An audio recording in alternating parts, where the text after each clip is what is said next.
8 अप्रैल 2017 को केरला के तिरुवनंतपुरम में एक पॉश घर में अचानक से आग लगती है और जब फायर ब्रिगेड दरवाजा तोड़कर घर में घुसती है तो अंदर उनको मिलती हैं 5 लाशें।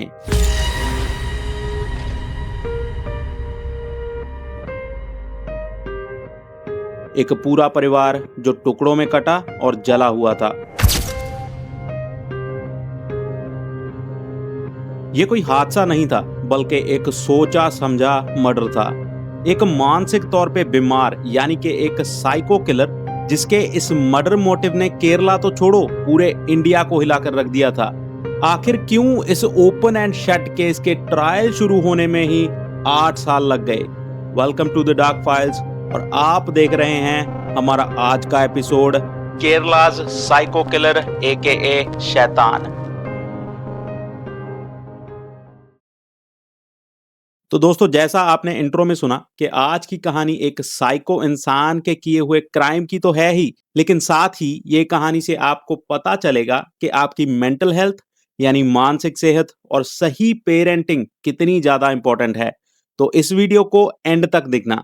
ये कहानी डार्क जरूर है, लेकिन एक बहुत बड़ी सीख देने वाली है। सो मैं आपको गुजारिश करूंगा कि वीडियो को देखने के बाद आप अपनी फैमिली और दोस्तों के साथ शेयर जरूर करना, ताकि आज की इस कहानी का मैसेज हम ज्यादा से ज्यादा लोगों तक पहुंचा सकें। खैर, कहानी को शुरू करते हैं नंथनकोडे तिरुवनंतपुरम के एक रईस इलाके से, जो कि एक बहुत ही सेफ माना जाने वाला इलाका था। और हाँ, हाल ही में इस केस के ऊपर कोर्ट की सुनवाई भी आई है, तो उसके ऊपर भी हम एंड में चर्चा करेंगे। नंथनकोडे का एक बैंस कंपाउंड, एक ऐसा मोहल्ला जहां बड़े लोग रहते हैं। यहाँ एक परिवार रहता था जिसमें 5 लोग थे। राजा तंकम एक रिटायर्ड प्रोफेसर, उसकी पत्नी जीन पद्मा जो कि एक डॉक्टर थी, उनकी एक बेटी कैरोलाइन जो 26 साल की थी और एक बेटा था जिसका नाम था कैडल जेंसन राजा, जो इंसिडेंट के टाइम 29 साल का था। 5वां सदस्य इस फैमिली में था इन बच्चों की नानी ललिता, जो देख नहीं सकती थी। बाहर से ये परिवार बिल्कुल परफेक्ट था और सारे पड़ोसी इनको एज अ स्मार्ट और काफी पढ़ी लिखी फैमिली के नजरिए से देखते थे। राजा जो था वो ऑस्ट्रेलिया से पढ़ाई छोड़कर वापस आया था। वो अपने परिवार से काफी मिलता जुलता नहीं था और वो अकेला ही घर के पहले माले यानी कि फर्स्ट फ्लोर पे रहता था। उसे लगता था कि उसका परिवार उसे समझता नहीं है, खास करके उसके फादर उसको हर टाइम डांटते रहते थे क्योंकि वो पढ़ाई में बहुत कमजोर था और घंटों घंटों तक वीडियो गेम्स खेलता रहता था और इंटरनेट पर लगा रहता था। उसके पेरेंट्स ने उसको स्टडी के लिए यूक्रेन भी भेजा था, लेकिन वो वहां से भी फेल होके वापस आ गया था। एक दिन वो अपनी माँ को कहता है कि उसको एनिमेशन के बारे में सीखना है और वो एनिमेशन की पढ़ाई करने के लिए ऑस्ट्रेलिया जाना चाहता था। उसके पेरेंट्स ये सुन के काफी खुश हुए कि आखिर उसने लाइफ में कुछ करने का डिसीजन लिया था। तो उसके पेरेंट्स उसको ऑस्ट्रेलिया भेज देते हैं और कुछ टाइम के बाद वो इंडिया वापस आ जाता है। अपने पेरेंट्स को बताता है कि उसको वर्क फ्रॉम होम एक जॉब लग गई है और वो घर से ही काम करेगा। उसी टाइम उसकी बहन भी अपनी ग्रेजुएशन करके यूएस से लौट रही थी। 5 अप्रैल 2017 को दोपहर का टाइम था कुछ, राजा अपनी माँ डॉक्टर जीन पद्मा को अपने कमरे में बुलाता है कि वो उसको एक वीडियो गेम दिखाना चाहता है जो उसने खुद बनाया है। डॉक्टर पद्मा उसके रूम में जाती है और कंप्यूटर के सामने जाके चेयर पे बैठ जाती है। अचानक पीछे से उसके सर पे एक कुल्हाड़ी का वार होता है। जब तक वो समझ पाती तब तक बहुत देर हो चुकी थी और ये वार करने वाला कोई और नहीं बल्कि डॉक्टर पद्मा का बेटा कैडल ही था। फिर वो उस पे वार वार कुल्हाड़ी चलाता है जब तक कि वो रिस्पॉन्ड करना बंद नहीं कर देती। वो डॉक्टर पद्मा की लाश को घसीट कर बाथरूम में लेके जाता है और उसके बाद जो फर्श पे धब्बे थे खून के, उनको भी मिटा देता है। घर में उसने लाउड म्यूजिक चला रखा था ताकि किसी को कुछ पता ना चले। फिर वो पूरी शांति से एकदम ठंडे दिमाग से नीचे ग्राउंड फ्लोर पर जाता है और वहां उसके फादर और उसकी बहन थी। फिर वो उनके साथ लंच करता है और उनको ये बताता है कि उसकी जो मदर है वो उसके रूम में उसकी बनाई हुई वीडियो गेम को देख रही है। फिर कुछ टाइम के बाद वो अपने फादर को भी बोलता है कि आप चल के मेरी वीडियो गेम देख लीजिए और फिर सेम स्टाइल में ही वो अपने फादर को उसी कुल्हाड़ी से मारता है और बॉडी को वहीं छोड़ देता है कि बाद में उसको ठिकाने लगाएगा। थोड़े टाइम के बाद वो अपना तीसरा शिकार बनाता है अपनी बहन कैरोलाइन को। कैरोलाइन को भी वीडियो गेम दिखाने के बहाने से वो ऊपर बुलाता है और जैसे ही वो रूम में एंटर करती है तो उसको उसके फादर की बॉडी सामने खून से भरी हुई दिखती है, क्योंकि इस बॉडी को केडल ने अभी तक हटाया नहीं था। वो जब तक इस सीन को प्रोसेस कर पाती, इस सीन को समझ पाती, राजा उस पे खपरे से वार कर देता है और फिर उसका गला रेत देता है। फिर वो बड़ी ही शांति से, बड़े कामली उन तीनों लाशों के टुकड़े करता है। इसी के दौरान उनके घर पे मेड आती रही और अपना काम करके वो चली जाती, और उसको ये मर्डर्स की कोई भनक तक नहीं लगी, क्योंकि उसको भी राजा के रूम में जाने यानी कि फर्स्ट फ्लोर पे जाने की इजाजत नहीं थी। इन सब मर्डर्स के बाद उसी दिन शाम को वो एक रेस्टोरेंट से 5 बंदों का खाना भी मंगवाता है, ताकि किसी को बाहर शक ना हो कि इस घर में कुछ हुआ है। फिर वो रात के टाइम अपनी अंधी नानी के रूम में जाकर उसको भी मार डालता है। क्योंकि उसको फर्स्ट फ्लोर पे लेके जाना मुश्किल था, तो इसीलिए वो उसको उसी के रूम में जाके मारता है और उसकी बॉडी को काट देता है, और फिर काटने के बाद उसको बेडशीट में लपेट देता है, और उसकी नानी के रूम के बाहर वो ताला मार देता है ताकि मेड उसके रूम में ना घुस पाए। अब 3 दिन तक वो बॉडीज ऐसे ही उस घर में पड़ी हुई थी, और किसी को भनक तक नहीं लगी। अब इन बॉडीज को बहुत टाइम तक तो वो ऐसे रख नहीं सकता था, क्योंकि उन बॉडीज में से स्मेल आनी स्टार्ट हो गई थी। तो फिर वो बॉडीज और सबूत मिटाने के लिए उन लाशों को जलाने का फैसला करता है। लेकिन उसको ये नहीं पता था कि आग लगाने पर ये आग पूरे घर में फैल जाएगी। तो जैसे ही आग पूरे घर में फैलती है, तो वो हड़बड़ाहट में वहां से आग को ऐसे ही छोड़ के वहां से भाग जाता है। जैसे ही पड़ोसियों को घर में लगी आग का आभास होता है, तो वो पुलिस और फायर ब्रिगेड को कॉल करते हैं। जब वहां अथॉरिटीज पहुंचती हैं तो उनको वहां उस घर में 5 जली हुई बॉडीज मिलती हैं, और उनकी फर्दर इन्वेस्टिगेशन में पता चलता है कि उनकी 5 बॉडीज जो उनको मिली थी, उनमें से एक जो था वो डमी था। तो पुलिस को पता चलता है कि एक मेंबर जो उस घर का था उसकी बॉडी वहां से मिसिंग थी, और ये मेंबर कोई और नहीं, हमारा कल्प्रिट कैडल ही था। तो पुलिस उसको ढूंढने के लिए जगह जगह पोस्टर्स और न्यूज वगैरह चलाते हैं। 11 अप्रैल को जब वो तिरुवनंतपुरम से चेन्नई भागने की कोशिश कर रहा था, तो किसी ने टीवी न्यूज के जरिए उसको पहचान लिया और पुलिस को इत्तला दे दी। जब पुलिस उसको पकड़ती है, तब वो बड़ा ही काम था, जैसे कुछ हुआ ही नहीं था, और फिर जैसे ही पुलिस उससे बातचीत करती है, तो पुलिस को अंदाजा होता है कि वो कितना बड़ा साइको इंसान है। वो एक बड़ी अजीब सी कहानी पुलिस को सुनाता है कि मैंने ये सब एस्ट्रल प्रोजेक्शन के लिए किया। अब यहाँ एस्ट्रल प्रोजेक्शन को अगर मैं आसान शब्दों में समझाऊं, तो ये एक ऐसी मान्यता है जिसमें लोग मानते हैं कि इंसान की सोल उनकी बॉडी से अलग होकर किसी और बॉडी या किसी और दुनिया में जा सकती है। और बड़े ही आराम से और हंस के कैडल कहता है कि वो अपने पेरेंट्स और अपनी बहन की आत्मा को बॉडी से निकलते देखना चाहता था।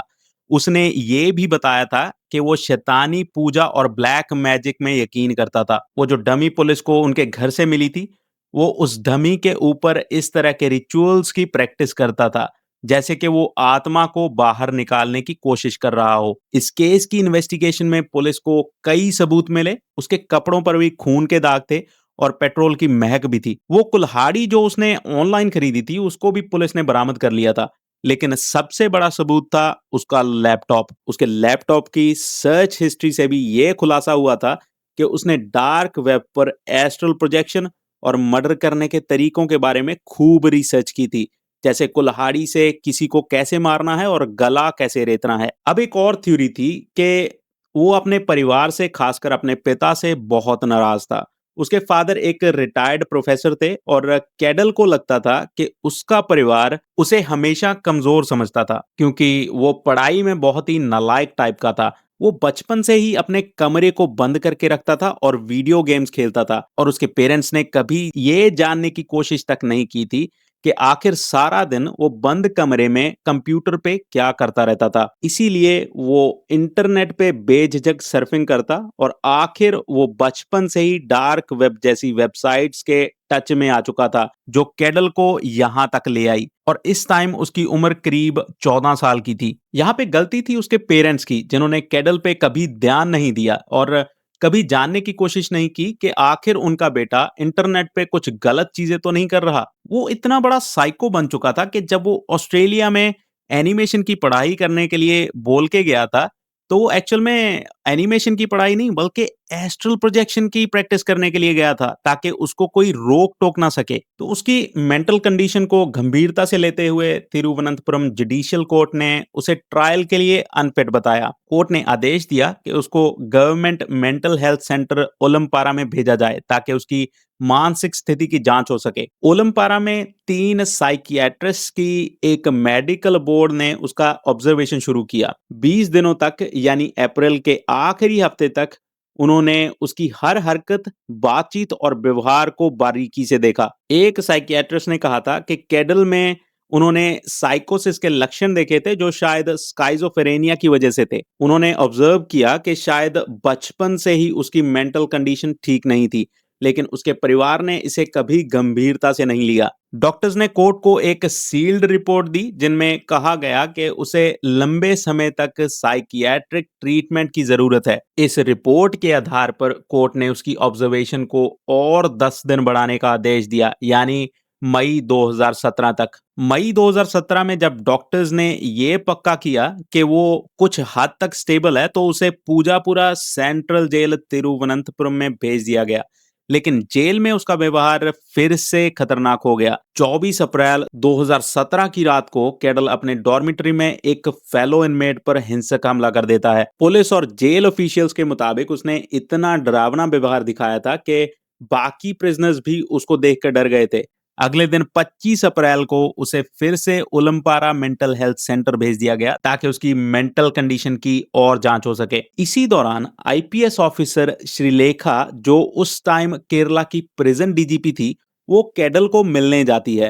हालांकि डॉक्टर्स के मुताबिक ये सेफ नहीं था। श्रीलेखा ने बताया कि वो कैडल से इसीलिए मिलना चाहती थी क्योंकि वो जानना चाहती थी कि उसने अपने सेलमेट पर हमला क्यों किया, लेकिन उनको जरा सा भी अंदाजा नहीं था कि ये मुलाकात उनके लिए बेहद डरावनी होने वाली थी। वो मुलाकात के टाइम केडल के साथ अकेले ही उस रूम में थी, लेकिन उनके बीच काफी डिस्टेंस रखा गया था श्रीलेखा जी की सेफ्टी के लिए। इस मीटिंग में कैडल उनको बताता है कि एक काले पतले फिगर का शैतान, जिसकी लाल आंखें, नुकीले दांत और खून से सने लंबे नाखून थे, वो फिगर रात को उसको जगाता था और किल हिम कहता था, यानी कि सामने वाले को मारने के लिए कहता था। उसने श्रीलेखा को आंटी बुलाया और अचानक उनकी तरफ देखकर कहा कि आपके पीछे कोई खड़ा है आंटी, एक शैतानी औरत। और जब ये उसने बोला था तो उसकी आवाज की टोन एकदम बदल चुकी थी और वो कह रहा था कि ये शैतानी औरत आपको मारने के लिए बोल रही है। ये सुनकर श्रीलेखा जी के रोंगटे खड़े हो गए थे और फौरन उन्होंने अथॉरिटीज को मीटिंग एंड करने का आदेश दे दिया था। श्रीलेखा जी ने कहा कि उसकी बातों में एक अजीब सा यकीन था, जैसे वो वाकई किसी सुपरनैचुरल चीज में विश्वास करता हो। इस मुलाकात के बाद जेल अथॉरिटीज ने फैसला किया कि कैडल को बाकी प्रिजनर से अलग रखना जरूरी है। उसे पूजापुरा सेंट्रल जेल में एक प्राइवेट सेल में शिफ्ट कर दिया गया जो सॉलिटरी कन्फाइनमेंट जैसा था। उस सेल को वार्डन की ड्यूटी रूम के पास रखा गया ताकि उस पर हर वक्त नजर रखी जा सके, लेकिन उसका बिहेवियर अभी भी अजीब था। जेल में रहते हुए उसने दावा किया था कि वो एस्ट्रल प्रोजेक्शन के जरिए अपने मारे हुए परिवार की स्पिरिट्स, यानी कि उनकी आत्माओं से बात करता है। फिर करीब 8 साल के बाद इस साल मई 2025 में तिरुवनंतपुरम की एडिशनल सेशन कोर्ट में कैडल का ट्रायल शुरू हुआ। ये केस इतना बड़ा था कि पूरे केरल की नजर इस पर थी। पुलिस और प्रोसिक्यूशन ने 41 गवाह पेश किए, जिनमें फोरेंसिक एक्सपर्ट्स, कुछ पड़ोसी और कैडल का अंकल होजे शामिल थे।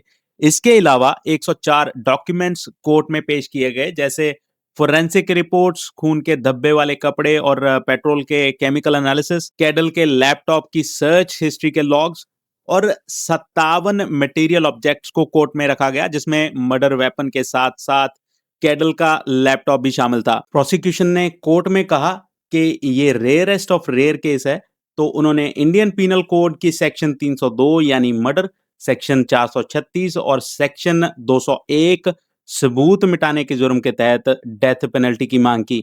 उनका कहना था कि इस क्राइम की ब्रुटैलिटी और प्रीमेडिटेशन इसे डेथ पेनल्टी के लायक बनाती है। डिफेंस ने जवाब में कैडल की 2017 की स्काइज़ोफ्रेनिया की बात दोहराई और कैडल की 2017 की साइकोटिक एनालिसिस की रिपोर्ट्स का जिक्र करते हुए इस केस को दोबारा से मेंटल हेल्थ इशू का रूप देने की कोशिश की। लेकिन प्रोसिक्यूशन ने इसके जवाब में 2025 की ताजा साइकियाट्रिक एवोल्यूशंस पेश की, जिसमें 3 डॉक्टर्स ने साफ कहा कि कैडल मेंटली स्टेबल है और ट्रायल के लिए पूरी तरह फिट है। डॉक्टर्स ने बताया कि 2017 में उसका स्काइज़ोफ्रेनिया का इलाज हुआ था और अब वो अपने क्राइम की पूरी जिम्मेदारी समझ सकता है। और कोर्ट ने भी डिफेंस का दावा खारिज कर दिया। 13 मई 2025 को कैडल को 4 मर्डर, आग लगाने और सबूत मिटाने के जुर्म में गिल्टी पाया गया। अगले दिन 14 मई को उसे लाइफ इम्प्रिजनमेंट यानी उम्र कैद की सजा सुनाई गई। इसके अलावा सेक्शन 201 यानी एविडेंस डिस्ट्रक्शन के लिए 7 साल और सेक्शन 436 के तहत 5 साल की अतिरिक्त सजा दी गई। कोर्ट ने उसको 15 लाख रुपए का फाइन भी लगाया। ये केस मेंटल हेल्थ की इंपॉर्टेंस के साथ साथ बैड पेरेंटिंग का भी एक एग्जाम्पल है। खैर, आज की वीडियो में इतना ही। फिर मिलेंगे नेक्स्ट वीडियो में किसी नई कहानी के साथ। तब तक सतर्क रहिए, अपने आप को क्राइम से दूर रखिए और देखते रहिए द डार्क फाइल्स।